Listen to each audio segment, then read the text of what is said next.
ఓం శ్రీ పరమాత్మనే నమః. అథ ద్వాదశోऽధ్యాయः. భక్తియోగः.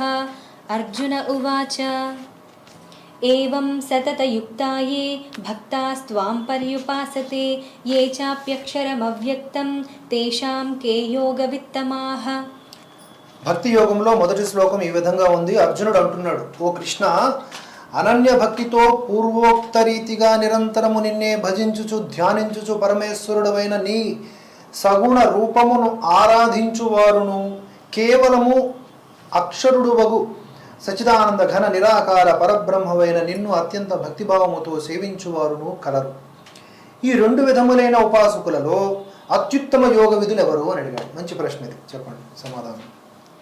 శ్రీ భగవానువాచ మయ్యావేశ్య మనో ఏ మాం నిత్యయుక్తా ఉపాసతే శ్రద్ధయా పరయోపేతాః తే మే యుక్తతమా మతాః. అప్పుడు భగవంతుడు కృష్ణుడు ఇలా అన్నాడు, పరమేశ్వరుడనైన నాయందే ఏకాగ్ర చిత్తులై నిరంతరము నా భజన ధ్యానాదుల యందే నిమగ్నులై అత్యంత శ్రద్ధాభక్తులతో సగుణ రూపమున నన్ను ఆరాధించు భక్తులే యోగులలోకెల్లా మిక్కిలి శ్రేష్ఠులు అని నా అభిప్రాయం అని కృష్ణుడు చెప్పాడు. ఏ త్వక్షరమనిర్దేశ్యం అవ్యక్తం పర్యుపాసతే సర్వత్ర గమచింత్యం చ కూటస్థం అచలం ధ్రువం సన్నియమ్యేంద్రియగ్రామం సర్వత్ర సమబుద్ధయః తే ప్రాప్నువంతి మామేవ సర్వభూతహితే రతాః. కానీ ఇంద్రియ సముదాయమును చక్కగా వశపరచు కొనినవారును సకల భూతములకును హితమునే కోరుచుండు వారును సర్వ ప్రాణులకును సమభావంతో చూచువారును యోగులు అంటారు కదా. అలాంటి యోగులు, అలాంటి వాళ్ళు మనోబుద్ధులకు అతీతుడును సర్వవ్యాపియు అనిర్వచనీయమైన స్వరూపము గలవాడును కూటస్థుడును నిత్యుడును నిశ్చలుడును నిరాకారుడును నాశరహితుడైనటువంటి సచిదానంద ఘన పరబ్రహ్మ యందే నిరంతరము ఏకీభావస్థితులై ధ్యానము చేయుచు భక్తితో భజించుచు ఆ పరబ్రహ్మమునే పొందుదురు. క్లేశోధికతరస్తేషాం అవ్యక్తాసక్తచేతసాం అవ్యక్తా హి గతిర్దుఃఖం దేహవద్భిరవాప్యతే. కానీ సచ్చిదానంద ఘన నిరాకార పరబ్రహ్మమునందు ఆసక్త చిత్తులైన వారు తత్ప్రాప్తికై చేయు సాధన మిక్కిలి శ్రమతో కూడి ఉన్నది. ఏలనన దేహాభిమానులకు అవ్యక్త రూప పరబ్రహ్మ ప్రాప్తి కలగడం కష్టసాధ్యమే. హేతు సర్వాణి కర్మాణి మయి సన్యస్య మత్పరాః అనన్యేనైవ యోగేన మాం ధ్యాయంత ఉపాసతే.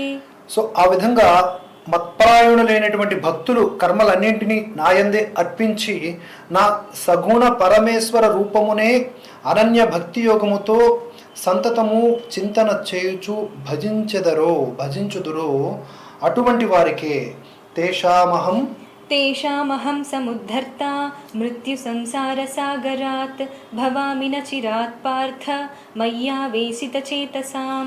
అటువంటి వారికి ఓ అర్జున, నాయందే లగ్న మనస్కులైన అట్టి పరమ భక్తులను నేను శీఘ్రముగానే మృత్యురూప సంసార సాగరము నుండి ఉద్ధరించెదను అంటున్నారు కృష్ణ పరమాత్మ. మయ్యేవ మన ఆధత్స్వ మయి బుద్ధిం నివేశయ నివసిష్యసి మయ్యేవ అత ఊర్ధ్వం న సంశయః. నాయందే మనస్సును నిలుపుము, నాయందే బుద్ధిని లగ్నము చేయుము, పిమ్మట నాయందే స్థిరముగా నుందువు, ఇందు ఏమాత్రము సందేహమునకు తావు లేదు. అథ చిత్తం సమాధాతుం న శక్నోషి మయి స్థిరం అభ్యాసయోగేన తతో మామిచ్ఛాప్తుం ధనంజయ.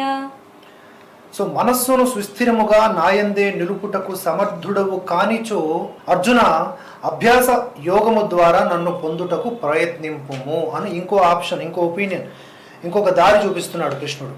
అభ్యాసేప్యసమర్థోసి మత్కర్మ పరమో భవ మదర్థమపి కర్మాణి కుర్వన్ సిద్ధిం అవాప్స్యసి. అభ్యాసము చేయుటకును ఆసక్తుడవైనచో మత్పరాయణుడవై కర్మలను ఆచరించు.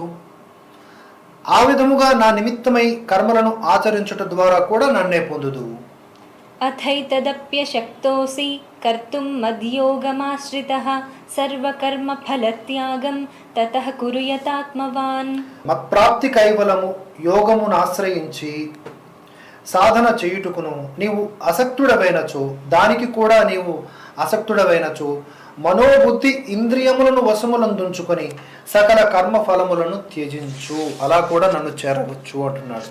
శ్రేయో హి జ్ఞానమభ్యాసాత్ జ్ఞానాత్ ధ్యానం విశిష్యతే ధ్యానాత్ కర్మఫలత్యాగః త్యాగాత్ శాంతిరనంతరం. తత్వము నెరుంగకయే చేయు అభ్యాసము కంటెను జ్ఞానము శ్రేష్టము, కేవలము పరోక్ష జ్ఞానము కంటెను అనగా అనుభవరహితమైన జ్ఞానము కంటెను పరమేశ్వర స్వరూప ధ్యానము శ్రేష్టము, ధ్యానము కంటెను కర్మఫల త్యాగము మిక్కిలి శ్రేష్టము. ఏలనన త్యాగము వలన వెంటనే పరమశాంతి లభించును.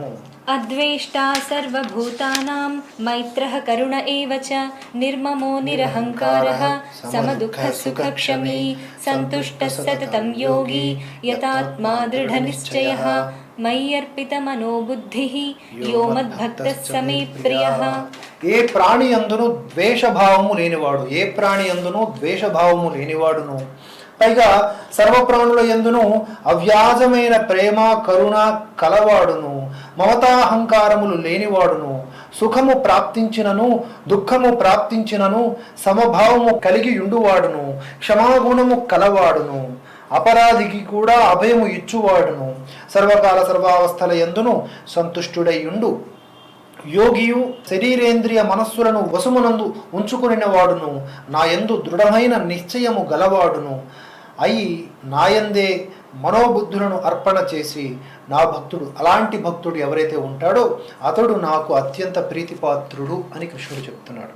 యస్మాన్నో ద్విజతే లోకో లోకాన్నో ద్విజతే చ యః హర్షామర్షభయోద్వేగైః ముక్తో యస్స చ మే ప్రియః.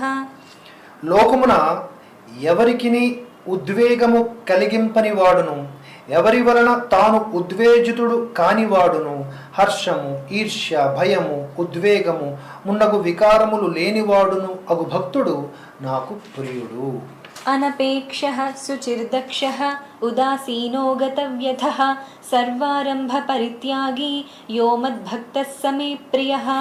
ఏ మాత్రము కాంక్ష లేనివాడును, శరీరేంద్రియ మనస్సుల యందు శుచి అయి ఉన్నవాడును, దక్షుడును, పక్షపాత రహితుడును, ఎట్టి దుఃఖములకు చలించని వాడును, సమస్త కర్మల యందును కర్తృత్వ అభిమానములు లేనివాడును అగు భక్తుడు నాకు ప్రియుడు. యో న హృష్యతి న ద్వేష్టి న శోచతి న కాంక్షతి శుభాశుభ పరిత్యాగి భక్తిమాన్ యస్స మే ప్రియః. ఇష్ట వస్తు ప్రాప్తికి, ఇష్టమైన వస్తువుల ప్రాప్తికి లొంగిపోనివాడు లేదా పొంగిపోనివాడు, దేని యందు ద్వేష భావము లేనివాడు, దేనికిని శోకింపనివాడు, దేనిని ఆశింపనివాడు, శుభ అశుభ కర్మలను త్యజించినవాడు అయినటువంటి భక్తుడు నాకు ప్రియుడు. సమశత్రౌ చ మిత్రే చ తథా మానావమానయోః శీతోష్ణ సుఖ దుఃఖేషు సమస్సంగ వివర్జితః.